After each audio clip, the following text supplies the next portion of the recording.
Ohio Irish fan has a couple of different questions. He says, with all the hype around defensive coordinator Marcus Freeman, do you expect to see the same or maybe even better production numbers out of the 2021 Irish defense? I honestly don't know. It's still a little bit too early. I think this defense has a chance to be as good, if not better, than the 2020 defense, if we're being honest. I mean, the 2020 defense, as good as it was in a lot of ways, took a step back from a points per game number. They gave up more points than the defense gave up in 2019 and 2018. The pass defense certainly took a step back. It's not so much Marcus Freeman as much as can they get the cornerback position figured out? That's going to be the big question. Can they get that, and can they get that other safety position figured out? I have some personnel question marks about this defense that hurt it in 2020. Can they get better play out of the buck linebacker? Can they get play out of the second safety position? Can they find a legitimate nickel? Will the corner opposite, the boundary guy play better? Well, Nick McLeod's gone, so now you don't even have the boundary guy. So I think there's some personnel questions that have to get answered, but I feel good that Marcus Freeman will be able to push the right buttons to get this group to be good. And the part of that is some of the young guys that I really like are now older and I think prepared in positions to really take over. You've got Isaiah Foskey's going to be a junior now. We'll talk more about him here in a little bit. Actually, let's just kind of talk about that now. Ohio Irish fans' second question is, do you see Isaiah Foskey as a breakout player, potential star in this season's defense? And so, yeah, I do.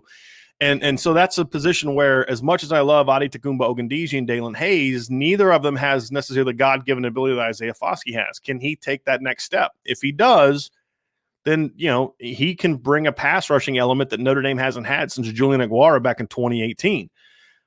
You've got some young guy, Jason Adamiola. I think it's his turn to really step up and play better.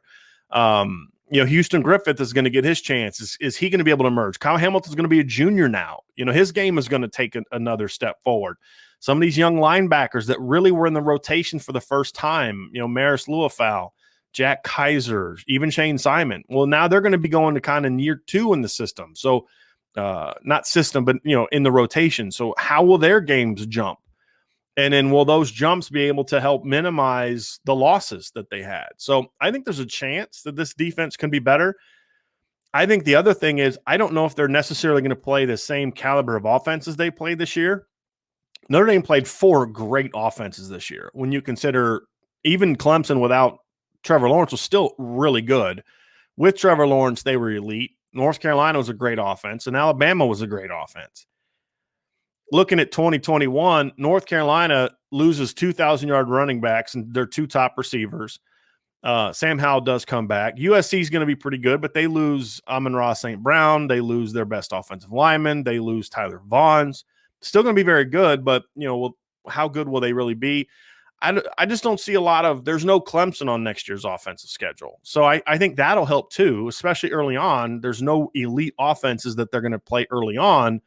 Purdue's going to loses Rondell Moore. They're schematically they're going to be good, but do they have the personnel to really challenge Notre Dame? We'll find out. So I think that should help them with that adjustment period as well.